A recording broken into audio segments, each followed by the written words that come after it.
पौराणिक काल में ऐसी कई महिलाएं हुई हैं जिन्हें हम आदर्श और उत्तम चरित्र की महिलाएं मानते हैं। लेकिन उनमें से सर्वोत्तम है माता सीता। जैसे श्री राम को पुरुषों में उत्तम पुरुषोत्तम कहा गया है, उसी तरह माता सीता भी महिलाओं में सबसे उत्तम है।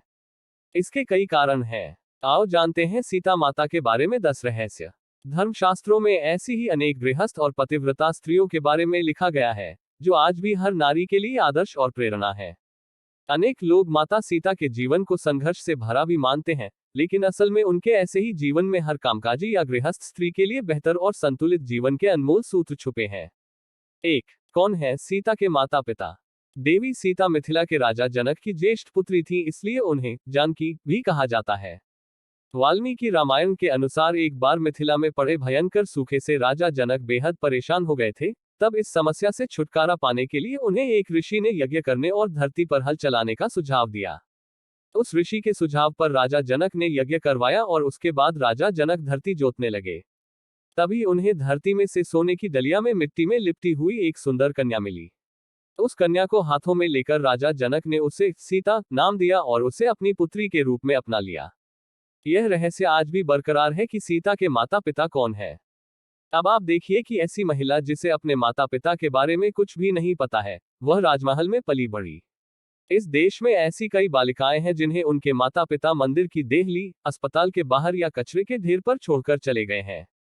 ऐसी बालिकाओं को अनाथ आश्रम में जगह मिलती है या भाग्यवश वे किसी अच्छे घर की बेटी बन जाती है। लेकिन सैकड़ों ऐसी भी हैं जो कि सड़क पर अकेली ही भटक रही हैं।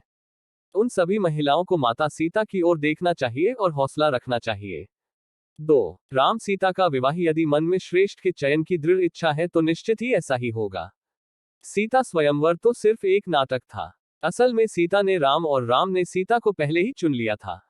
मार्गशीर्ष अगहन मास की शुक्ल पक्ष की पंचमी को भगवान श्री राम तथा जनकपुत्री जानकी सीता का विवाह हुआ था। तभी से इस पंचमी को विवाह पंचमी पर्व के रूप में मनाया जाता है। निश्चित ही आज के दौर में किसी पुरुष में राम ढूंढना मुश्किल है, लेकिन इतना भी मुश्किल नहीं। एक पत्नीव्रत धर्म का जो पालन करे और 7 वचनों को जो गंभीरता से ले, उसी से विवाह करना चाहिए। महिलाओं को विवाह तो ऐसे ही व्यक्ति से करना चाहिए जो कि थोड़े बहुत संस्कारों का पालन करता हो और निर्व्यसनी हो। यदि महिला आदर्श पुरुष की बजाय मॉडर्न पुरुष का चयन कर रही है तो यह रिस्क तो है ही, साथ ही वह समाज में नए प्रचलन को जन्म दे देगी। हो सकता है कि तब जिंदगी एक समझौता बन जाए। 3। असाधारण पतिव्रता। यह बहुत ही आश्चर्य है कि वनवास श्री राम को मिला, लेकिन माता सीता भी उनके साथ महलों के सारे सुख, धन और वैभव को छोड़कर चल दी। सिर्फ इसलिए कि उन्हें अपने पतिव्रत धर्म को निभाना था। इसलिए भी कि उन्होंने 7 वचन साथ में पढ़े थे। उस काल में वन बहुत ही भयानक हुआ करता था। वहां रहना भी बहुत कठिन था, लेकिन माता सीता ने राम के साथ ही रहना स्वीकार किया। निश्चित ही पति को अपनी पत्नी के हर कदम पर साथ देना जरूरी है, उसी तरह पत्नी का भी उसके पति के हर सुख और दुख में साथ देना जरूरी है। कोई महिला यदि अपने पति के दुख में दुखी और सुखी में सुखी नहीं होती है, तो उसे सोचना चाहिए कि वह क्या है। आदर्श और उत्तम दाम्पत्य जीवन शिव पार्वती और राम सीता की तरह ही हो सकता है।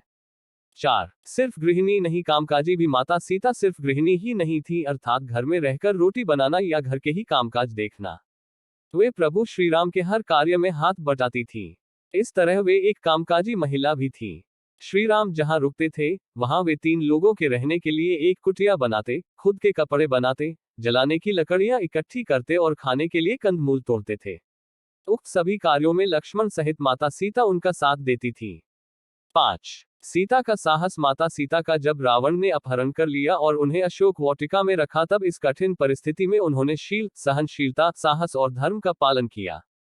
इस दौरान रावण ने उन्हें साम, दाम, दंड और भेद तरह की नीति से अपनी ओर झुकाने का प्रयास किया, लेकिन माता सीता नहीं झुकी, क्योंकि उनको रावण की ताकत और वैभव के आगे अपने पति श्रीराम और उनकी शक्ति के प्रति पूरा विश्वास था। लंकाधिपति रावण ने अपहरण करके 2 वर्ष तक माता सीता को अपनी कैद में रखा था। इस कैद में माता सीता एक वाटिका की गुफा में राक्षसनियों के पहरे में रहती। 6। सीता का विश्वास। हनुमान जब लंका में अशोक वाटिका पहुंचे तो वे भगवान श्री राम की जो अंगूठी लाए थे, वह सीता को दी। सीता माता बहुत खुश हुई। उन्होंने अपने कष्ट को व्यक्त किया और आशंका और निराशा भी जताई कि इतना विलंब कैसे हो गया राम को आने में। नाथ, कहीं भूल तो नहीं गए मुझे। सीता के मन की ऐसी स्थिति जानकर हनुमान ने कहा कि राम को आने में थोड़ा विलंब हो रहा है माता, यदि आपको लग रहा है कि वे समुद्र पार कर पाएंगे या नहीं तो मैं आज ही आपको लेकर राम जी के पास चलता हूँ। हनुमान जी ने उन्हें अपनी शक्ति का भरोसा और परिचय दिया। सीता हनुमान जी की शक्ति को देखकर आश्वस्त हो गई और समझ गई कि यह वानर तत्क्षण ही मुझे राम के पास ले जा सकता है। इसके बाद भी सीता जी ने कहा कि राम के प्रति मेरा जो समर्पण है, जो संपूर्ण त्याग है, मेरा पतिव्रता का धर्म है, उसको ध्यान में रखकर मैं राम के अतिरिक्त किसी अन्य का स्पर्श नहीं कर सकती। अब राम यहाँ आए, रावण का वध करें, जो उसके लोग हैं उनको मारे और हमें लेकर जाएं। राम जी ही मुझे मान मर्यादा के साथ लेकर जाएं, यही उचित होगा। 7 मायावी सीता माना जाता है कि रणक्षेत्र में वानर सेना तथा राम लक्ष्मण में भय और निराशा फैलाने के लिए रावण के पुत्र मेघनाद ने अपनी शक्ति से एक मायावी सीता की रचना की, जो सीता की भांति ही नजर आ रही थी। मेघनाद ने उस मायावी सीता को अपने रथ के सामने बैठाकर रणक्षेत्र में घुमाना प्रारंभ किया। वानरों ने उसे सीता समझकर प्रहार नहीं किया।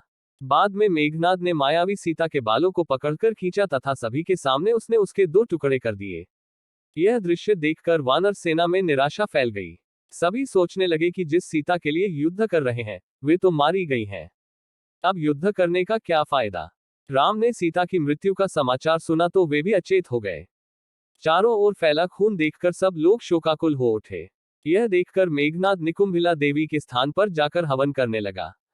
जब राम की चेतना लौटी तो लक्ष्मण और हनुमान ने उन्हें अनेक प्रकार से समझाया तथा विभीषण ने कहा कि रावण कभी भी सीता को मारने की आज्ञा नहीं दे सकता, अतः यह निश्चय ही मेघनाद की माया का प्रदर्शन है। आप निश्चिंत रहिए। बाद में कुछ दिन युद्ध और चला और अंततः रावण मारा गया। 8 सीता की अग्निपरीक्षा। सीता ने अग्निपरीक्षा दी थी या नहीं दी थी, यह सवाल अभी भी बना हुआ है। यह भी कहा जाता है कि उन्होंने अग्निपरीक्षा दी थी लेकिन राम ने सीता का त्याग नहीं किया था। जिस सीता के बिना राम एक पल भी रह नहीं सकते और जिसके लिए उन्होंने सबसे बड़ा युद्ध लड़ा, उसे वे किसी व्यक्ति और समाज के कहने पर क्या छोड़ सकते हैं। राम जब सीता को रावण के पास से छुड़वाकर अयोध्या ले आए तो उनके राज्याभिषेक के कुछ समय बाद मंत्रियों और दुर्मुख नामक एक गुप्तचर के मुंह से राम ने जाना कि प्रजाजन सीता की पवित्रता के विषय में संदिग्ध है, अतः सीता और राम को लेकर अनेक मनमानी बातें बनाई जा रही हैं। उस वक्त सीता गर्भवती थी। राम और अन्य से सीता से कहा कि समाज में बातें बनाई जा रही हैं। सभी कहते हैं कि अग्निपरीक्षा देगा पड़ेगी। माना जाता है कि राम और समाज द्वारा संदेह किए जाने के कारण सीता ने ग्लानि, अपमान और दुख से विचलित होकर चिता तैयार करने की आज्ञा दी। सीता ने यह कहा, यद्यपि मन, वचन और कर्म से मैंने सदैव राम को ही स्मरण किया है तथा रावण जिस शरीर को उठाकर ले गया था वह अवस्था, तब अग्निदेव मेरी रक्षा करे। और फिर सीता माता ने जलती हुई चिता में प्रवेश किया। अग्निदेव ने प्रत्यक्ष रूप धारण करके सीता को गोद में उठाकर राम के सम्मुख प्रस्तुत करते हुए कहा कि वे हर प्रकार से पवित्र हैं। इस अग्निपरीक्षा के बाद भी जनसमुदाय में तरह तरह की बातें बनाई जाने लगी। तब राम के समक्ष फिर से धर्मसंकट उत्पन्न हो गया। 9 वाल्मीकि आश्रम में सीता जब गर्भवती थी तब उन्होंने एक दिन राम से एक बार तपोवन घूमने की इच्छा व्यक्त की, किंतु राम ने वंश को कलंक से बचाने के लिए लक्ष्मण से कहा कि वे सीता को तपोवन में छोड़ आए। हालांकि कुछ जगह उल्लेख है कि श्रीराम का सम्मान उनकी प्रजा के बीच बना रहे, इसके लिए उन्होंने अयोध्या का महल छोड़ दिया और वन में जाकर वे वाल्मीकि आश्रम में रहने लगी। वे गर्भवती थी और इसी अवस्था में उन्होंने अपना घर छोड़ा था। वाल्मीकि आश्रम से सीता ने लव और कुश नामक 2 जुड़वां बच्चों को जन्म दिया। 10 सीता की मृत्यु। माता सीता अपने पुत्रों के साथ वाल्मीकि आश्रम में ही रहती थी। एक बार की बात है कि भगवान श्रीराम ने अश्वमेध यज्ञ का आयोजन किया। उस यज्ञ में वाल्मीकि जी ने लव और कुश को रामायण सुनाने के लिए भेजा। राम ने दोनों कुमारों से यह चरित्र सुना। कहते हैं कि प्रतिदिन वे दोनों 20 सर्ग सुनाते थे। उत्तरकांड तक पहुंचने पर राम ने जाना कि वे दोनों राम के ही बालक हैं। तब राम ने सीता को कहलाया कि यदि वे निष्पाप है तो यहाँ सभा में आकर अपनी पवित्रता प्रकट करे। वाल्मीकि सीता को लेकर सभा में गए। वहां सभा में वशिष्ठ ऋषि भी थे। वशिष्ठ जी ने कहा, हे राम, मैं वरुण का 10वां पुत्र हूं। जीवन में मैंने कभी झूठ नहीं बोला। ये दोनों तुम्हारे पुत्र हैं। यदि मैंने झूठ बोला हो तो मेरी तपस्या का फल मुझे ना मिले। मैंने दिव्य दृष्टि से उसकी पवित्रता देख ली है। सीता हाथ जोड़कर नीचे मुख करके बोली, हे धरती माँ, यदि मैं पवित्र हूं तो धरती फट जाए और मैं उसमें समा जाऊं। जब सीता ने यह कहा तब नागों पर रखा एक सिंहासन पृथ्वी फाड़कर बाहर निकला। सिंहासन पर पृथ्वी देवी बैठी थी। उन्होंने सीता को गोद में बैठा लिया। सीता के बैठते ही वह सिंहासन धरती में धंसने लगा और सीता माता धरती में समा गई। हालांकि पद्मपुराण में इसका वर्णन अलग मिलता है। पद्मपुराण की कथा में सीता धरती में नहीं समाई थी, बल्कि उन्होंने श्री राम के साथ रहकर सिंहासन का सुख भोगा था और उन्होंने भी राम के साथ में जल समाधि ले ली थी।